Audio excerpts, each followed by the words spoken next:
Close your eyes and picture it. Levi's Stadium, roaring on a crisp fall afternoon, the San Francisco 49ers offense huddling up for a late drive. Now, imagine Brock Purdy looking down the line of scrimmage, not just at his familiar playmakers, but also at Amari Cooper, a seasoned receiver still among the NFL's best at creating separation. This may sound like fantasy, but with fresh cap space, a shifting wide receiver room, and one of the league's most proven veterans still on the open market, the question must be asked, should the 49ers sign Amari Cooper before another contender swoops in?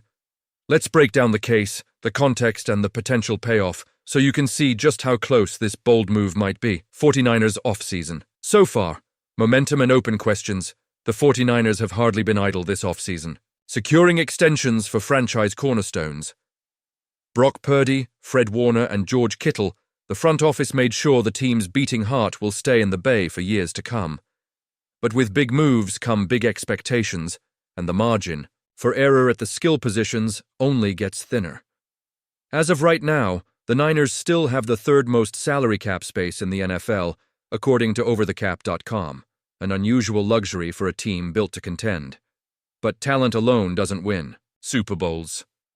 There are cracks that a fresh injection of experience and skill might seal up, especially among the pass catchers. With Brandon Ayuk still rehabbing from a devastating knee injury, having torn 3 ligaments less than a year ago, his return to full strength won't likely happen before the 2026 season. Demarcus Robinson, an explosive threat on the outside, faces possible suspension at the start of this campaign. And while Jawan Jennings led the core last year with grit, he's best deployed as a possession receiver, not a true separator.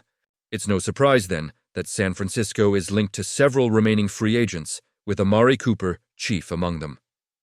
The Amari Cooper resume, a veteran with plenty left to give. Let's look at the facts. Amari Cooper isn't just another receiver.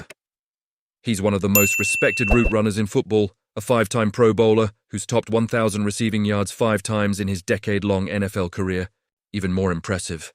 Despite being in his 10th pro season, Cooper is still only turning 31 this June, the same age as Robinson, but widely considered to be on another level when healthy. Cooper's 2024 wasn't his best on the stat sheet, most of that stemming from nagging injuries and a rapidly shifting situation at quarterback.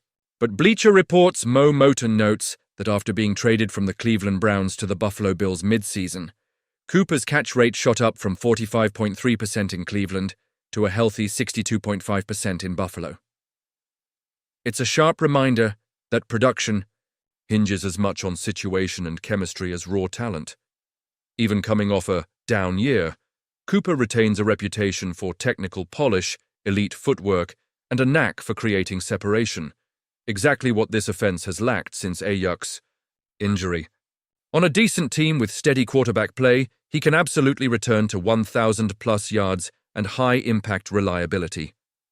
Why separation matters, and why Cooper delivers San Francisco's passing game thrives on timing, precision, and the ability to break open tight defenses. Last year, separation was hard to come by, with Jennings forced into a WR1 role, something outside his skill set, and defenses able to clamp down on coverage. The Niners need a wideout who can win on his own merits, give Purdy breathing room against blitz looks, and keep chains moving on third down. Here's where Cooper excels: elite route running. Defenses rarely press him successfully. Conversion on tough catches, particularly dangerous along the sidelines and in the red zone. Football IQ. Experience against every scheme in the book. Add Cooper to this group, and suddenly, defenses have to account for a legitimate X-receiver. That means more favorable looks for Purdy, Kittle finding more mismatches, and even the run game loosening up. Depth, competition, and locker room impact. The timing for a move like this couldn't be better, with Ayuk's timeline uncertain and Robinson's availability in limbo. Why not foster some real competition in the receiver room? Signing Cooper to a 1-year prove-it deal can push younger receivers like Ronnie Bell and Danny Gray to accelerate their development, offer a safety blanket if Ayuk lags in rehab or Robinson misses extended time, provide a vocal, proven leader on and off the field, something this locker room lost when Emmanuel Sanders, and before him, Pierre Garçon moved on. Competition breeds excellence. Even if Cooper isn't the last piece, his presence alone raises every standard through training camp and into the regular season. Why money and market?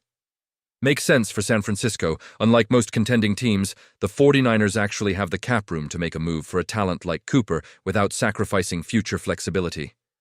Many playoff hopefuls are hamstrung by ballooning contracts or dead money. San Francisco could feasibly sign Cooper on a one-year prove-it structure that motivates him to deliver and keeps their books clean for 2026.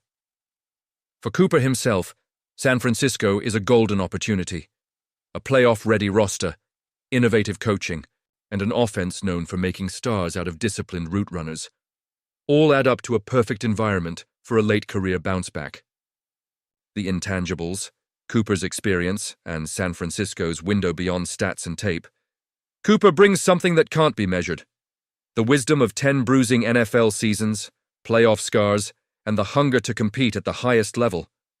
For a wideout group that's gotten younger and less tested, Cooper's presence could mean the difference between a good and a great post-season run. As the Niners look to capitalize on an open NFC and the momentum of returning stars, a seasoned, clutch-ready receiver could be the edge separating them from another Super Bowl trip. Why not? A move ready to happen. Given their current cap situation, roster needs, and the caliber of veteran left on the board, this feels like a classic low-risk, high-reward play for the 49ers. With a simple one-year deal, San Francisco could inject new life into their passing attack and maximize their championship window. So now it's your turn. Would you sign Amari Cooper if you were John Lynch, knowing all the current roster questions and the cap space available? Or do you believe the 49ers should stand pat and let the young talent duke it out for those WR spots? Drop your thoughts and predictions in the comments below. And if you enjoyed this breakdown, smash that like button to help our channel grow. Stay tuned for more exclusive NFL analysis. With the 49ers on the hunt, this offseason is just getting started.